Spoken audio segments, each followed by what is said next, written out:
He made the altar of burnt offering of acacia wood. 5 cubits was its length, and 5 cubits its breadth.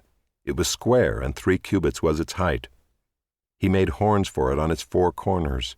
Its horns were of one piece with it, and he overlaid it with bronze. And he made all the utensils of the altar, the pots, the shovels, the basins, the forks, and the fire pans. He made all its utensils of bronze. And he made for the altar a grating, a network of bronze under its ledge, extending halfway down. He cast 4 rings on the 4 corners of the bronze grating as holders for the poles. He made the poles of acacia wood and overlaid them with bronze. And he put the poles through the rings on the sides of the altar to carry it with them. He made it hollow with boards. He made the basin of bronze and its stand of bronze from the mirrors of the ministering women who ministered in the entrance of the tent of meeting. And he made the court. For the south side the hangings of the court were of fine twined linen, 100 cubits. Their 20 pillars and their 20 bases were of bronze, but the hooks of the pillars and their fillets were of silver. And for the north side there were hangings of 100 cubits. Their 20 pillars and their 20 bases were of bronze, but the hooks of the pillars and their fillets were of silver. And for the west side were hangings of 50 cubits. Their 10 pillars and their 10 bases, the hooks of the pillars and their fillets were of silver. And for the front to the east, 50 cubits. The hangings for one side of the gate were 15 cubits, with their 3 pillars and 3 bases. And so for the other side. On both sides of the gate of the court were hangings of 15 cubits, with their 3 pillars and their 3 bases. All the hangings around the court were of fine twined linen. And the bases for the pillars were of bronze, but the hooks of the pillars and their fillets were of silver.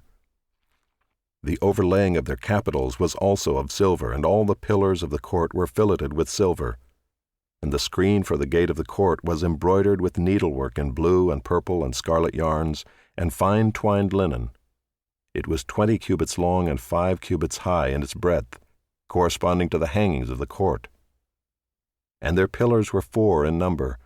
Their 4 bases were of bronze, their hooks of silver, and the overlaying of their capitals and their fillets of silver. And all the pegs for the tabernacle and for the court all around were of bronze.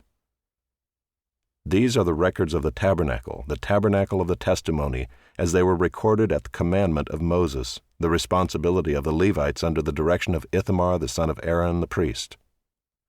Bezalel the son of Uri, son of Hur, of the tribe of Judah, made all that the Lord commanded Moses, and with him was Aholiab the son of Ahisamach, of the tribe of Dan, an engraver and designer and embroiderer in blue and purple and scarlet yarns, and fine twined linen.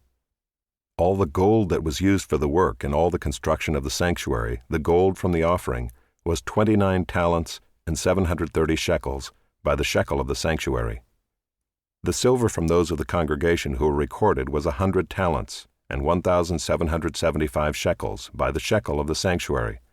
A beka a head, that is, half a shekel by the shekel of the sanctuary, for everyone who is listed in the records, from 20 years old and upward, for 603,550 men. The 100 talents of silver were for casting the bases of the sanctuary and the bases of the veil, 100 bases for the 100 talents, a talent a base. And of the 1,775 shekels he made hooks for the pillars and overlaid their capitals and made fillets for them. The bronze that was offered was 70 talents and 2,400 shekels. With it he made the bases for the entrance of the tent of meeting, the bronze altar and the bronze grating for it, and all the utensils of the altar, the bases around the court, and the bases of the gate of the court, all the pegs of the tabernacle, and all the pegs around the court.